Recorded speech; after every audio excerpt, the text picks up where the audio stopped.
Hello, good afternoon. Ito na po yung finished product.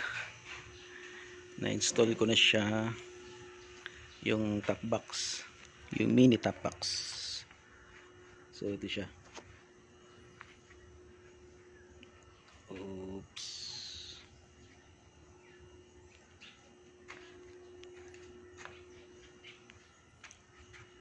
So maliit lang talaga siya.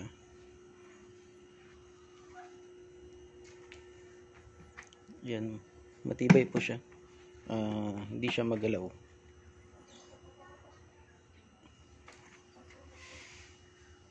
Yan.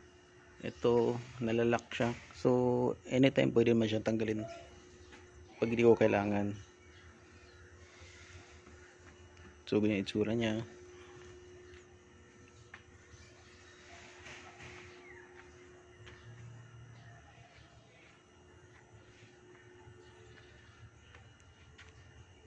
Ayun. So, para sa akin, hindi naman siya ganun ka, ano. Hindi naman nasisira yung forma niya pa rin.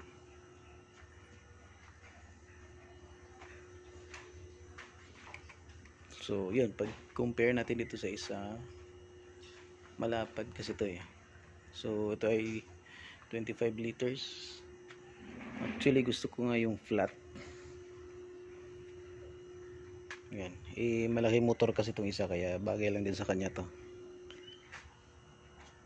Pero sa XSR, yun. Parang magandang option din yung 15 liters. Pero konting-konti lang difference nila dito eh.